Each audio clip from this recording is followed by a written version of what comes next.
আসসালামু আলাইকুম রাহমাতুল্লাহ। স্বামী দুশ্চরিত্র হলে অথবা পরকীয়ায় লিপ্ত হলে তা যে কোনো স্ত্রীর জন্য কষ্টদায়ক এবং কঠিন পরীক্ষা। ইসলামে বিবাহ বহির্ভূত সম্পর্ক কঠোরভাবে নিষিদ্ধ ও হারাম। পবিত্র কোরআনের আলোকে এই সমস্যা সমাধানের এবং স্বামীকে সঠিক পথে ফিরিয়ে আনার উপায়গুলো নিম্নে কিছু আলোচনা করা হলো। বিস্তারিত জানতে ভিডিওটি শেষ পর্যন্ত দেখুন।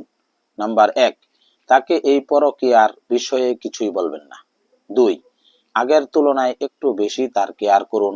3, প্রতিদিন সহবাসের মাত্রা বাড়িয়ে দিন। 4, আপনি ঘন ঘন সহবাস করার আবদার তুলুন। আপনি দেখবেন আপনার প্রতি দিন দিন দুর্বল হয়ে পড়বে এবং ধৈর্য ও প্রজ্ঞার সাথে পরিস্থিতি মোকাবেলা করতে হবে। অতঃপর আল্লাহ পাকের নিকট কান্নাকাটি করে সাহায্য চাইতে হবে এবং প্রথমত অধিক পরিমাণ ইস্তেগফার পড়ুন। এভাবে আস্তাগফিরুল্লাহ, আস্তাগফিরুল্লাহ, আস্তাগফিরুল্লাহ 3 বার। অতঃপর রাতে শেষ তৃতীয়াংশে তাহাজ্জুদের নামাজ পড়ে স্বামীর হেদায়েতের জন্য দোয়া করুন। সাথে আরো উত্তম আচরণের মাধ্যমে পরিবর্তন করুন। স্বামীকে ঘৃণা না দেখে তার প্রতি মায়া মমতা বৃদ্ধি করুন। নিজের ঘর এবং নিজেকে স্বামীর কাছে আকর্ষণীয় করে উপস্থাপন করুন। শরীয়ত সম্মত বিষয়ে স্বামী আনুগত্য করুন এবং তার পছন্দের কাজগুলো করার চেষ্টা করুন, যাতে সে ঘরে প্রশান্তি খুঁজে পায়। রাগের মাথায় ঝগড়া না করে শান্তভাবে বুঝিয়ে কথা বলুন। স্বামীকে একা নির্জনে ডেকে অত্যন্ত আদবের সাথে পরকালের ভয়াবহতা এবং এই পাপের দুনিয়াবি ক্ষতির কথা স্মরণ করিয়ে দিন। যেমন, তোমার এই সম্পর্ক শুধু তোমাকেই ধ্বংস করছে না, বরং পুরো পরিবার ও সন্তানের ভবিষ্যৎও নষ্ট করছে। এইভাবে নম্রভাবে শয়তানের ধোঁকার বিষয়ে সতর্ক করুন।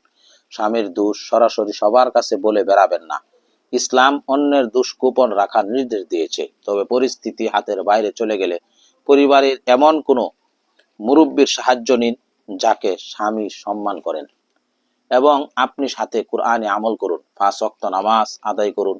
যে কোনো নামাজের পর সূরা কালাম অর্থাৎ 29 পারার 3 নং সূরার 3য় আয়াত ওয়া ইন্নাকা লাআলা খুলুকিন আযীম, ওয়া ইন্নাকা লাআলা খুলুকিন আযীম, ওয়া ইন্নাকা লাআলা খুলুকিন আযীম, ওয়া ইন্নাকা লাআলা খুলুকিন আযীম 21 বার পরে মিষ্টি জাতীয় কোনো কিছুর উপর ফু দিয়ে স্বামীকে খাওয়ান এবং স্বামী রাতে শোয়া থাকাকালীন স্বামীর মাথায় হাত রেখে 21 বার উপরের এই আয়াত পরে একবার ফু দিন। এভাবে 40 দিন করুন। ইনশাআল্লাহ আপনার স্বামী পরকীয়া থেকে ফিরে আপনাকে পাগলের মতো ভালোবাসবে। আল্লাহ তাআলা আমাদের সকলকে আমল করার তৌফিক দান করুন, আমিন। ভিডিওটি গুরুত্বপূর্ণ মনে হলে লাইক দিন এবং প্রিয়জনদের সাথে শেয়ার করে দিনই তথ্য ছড়িয়ে দিন, সাহায্য করুন। এই বিষয়ে আপনার কোনো প্রশ্ন থাকলে কমেন্ট বক্সে জানাতে পারেন। জাযাকাল্লাহু খাইরান।